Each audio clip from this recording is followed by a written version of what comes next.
Greetings humans, I'm Dale, and in today's video I just wanted to go through composition.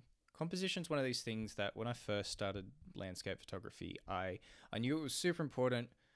I don't know what the hell it was. I just kind of wanted to help demystify that a little bit today and go through 4 images of mine and explain the composition behind it.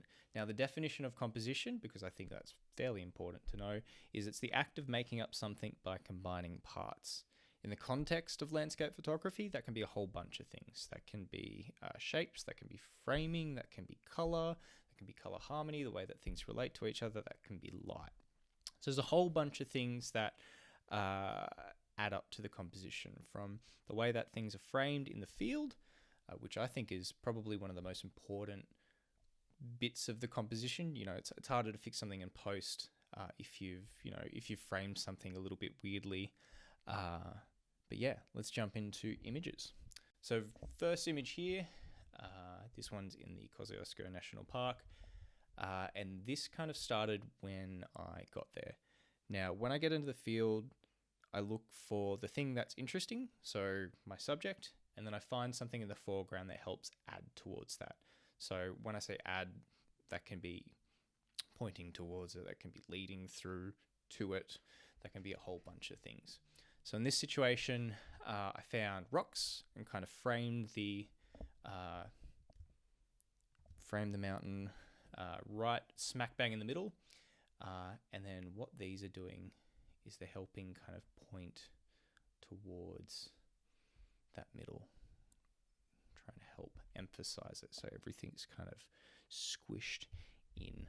And then you can see here, if I get rid of that center line, you can see here there's rocks kind of in the middle doing a similar thing. Everything's pointing and pulling up into that area.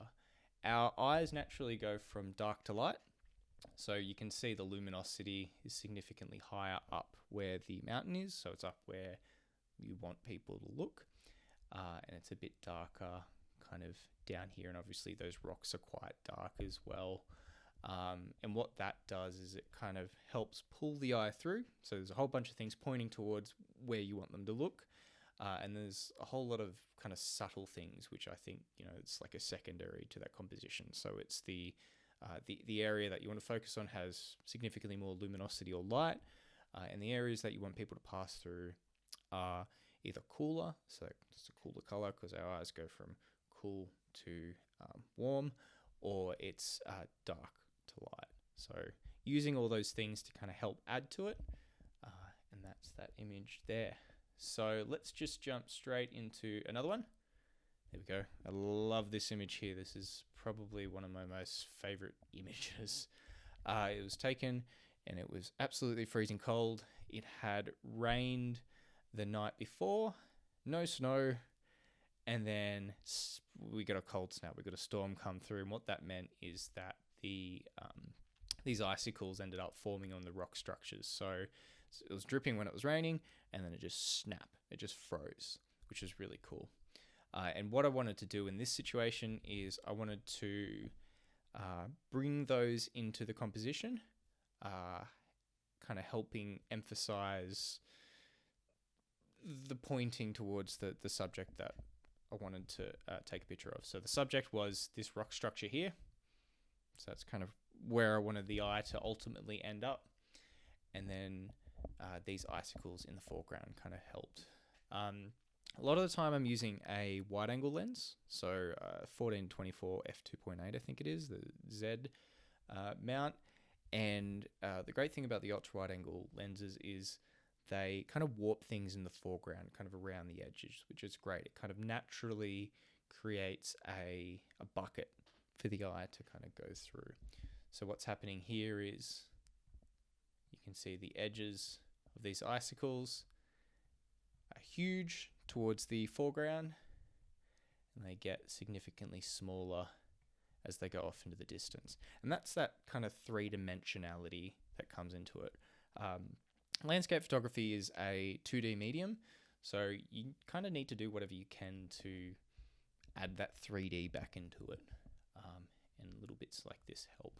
So you can see there, that's kind of naturally adding that big kind of point in. There's this rock. You can kind of see a little bit of an arrow in there, and then down here, that rock.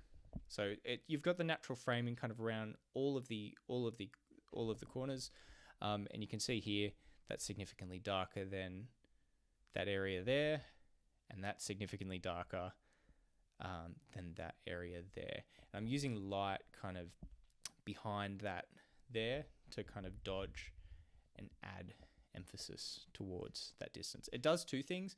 So things that are in the immediate foreground are generally darker. So the black point is it's dark, and then as things go into the distance, you get haze. Things get slightly lighter and less well defined. So there's not as much clarity.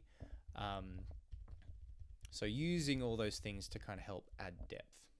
So you can see there, in that case, you've got an arrow pretty much going that way, another one in the middle. Everything is just kind of pointing towards that area there. And it's fairly well balanced as well. So I think if I hadn't have had that, if this wasn't there, I don't think it would have worked. So you can see that area there helps frame and help the eye go through there. So it's kind of like squishing it either side, and your eye just pops all the way through. So yeah, that's the explanation behind that one. Let's jump into here. Aha! We are in New Zealand. So this was taken in a rainforest. Very, very hard to photograph stuff in rainforests, but you do thankfully have the help of ferns. Ferns do this wonderful thing where they ultimately end up pointing towards and through things, so you just need to find framing for it. So in this situation, there's kind of a bit of balance going on. I couldn't just photograph the ferns. There were trees, there was all that kind of stuff. So these trees that have the moss here, they're fairly dominant shapes, but they're kind of getting used for framing in this situation. So your eye kind of naturally wants to go through there. You can see here as well that on the left-hand side and the right-hand side, the luminosity or the light, it's essentially it's darker. It's darker on the left and the right, and your eye kind of wants to go through to where all the light is. And you can see here in the foreground all these ferns kind of like pointing through, doing their thing. So you can see here, everything's kind of like adding up to a situation where your eye kind of wants to go through as well. The other thing as well is, especially when it comes to like dodging and burning, in this situation, I think I did dodge and burn with saturation. So you'll see that the kind of outside area here is significantly less saturated than this area in the middle.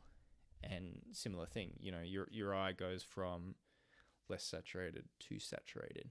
It goes from cool to warm. It goes from dark to light. And if you can keep that in mind, it helps a lot for post-processing as well as when you're in the field. So that is that one there. And finally, let's jump to this one here. We've got a seascape. New Zealand again.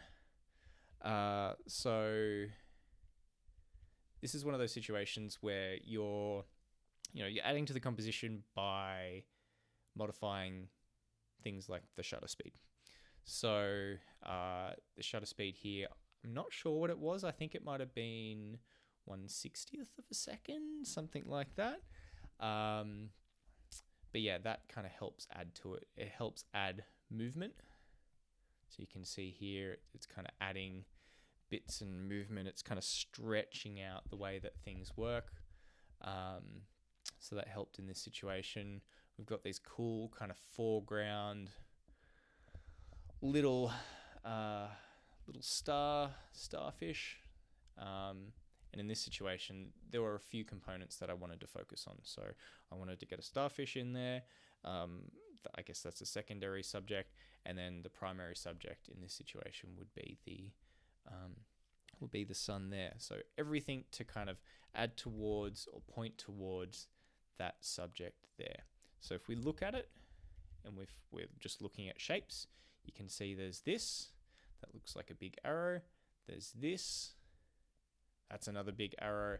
And you can see on the right and the left hand side here, these kind of rocky structures out there, they're all kind of pointed towards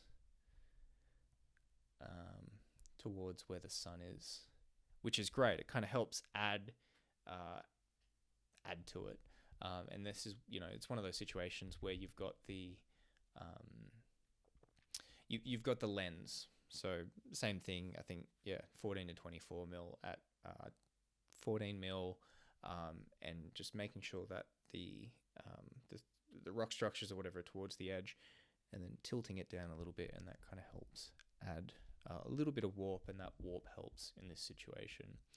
So yeah, and then same as before, foreground, that's fairly dark there, it's fairly dark there, and then as you get towards the thing that you want to get to naturally, because light does it, but you can also emphasize it in post-processing, it kind of helps.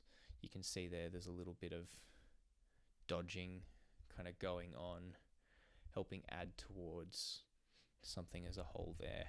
You can see as well that you've got your subject there. On the right hand side there's a bit of empty space, and that empty space kind of helps even things out a little bit. So for example, let's say you had another structure similar to what was there, I don't know, over here or over there. I'm not sure if that would have helped at all. So having a singular one there and being able to frame it in a certain way means that it just feels a little bit better. You've got that little bit of balance going on. Yeah, so that's a basic overview on the context. I just wanted to point things out and have my thoughts thrown at it. But yeah, if that was helpful, let me know in the comments below. Like, subscribe, all those good things. And I'll see you in the next video. Bye.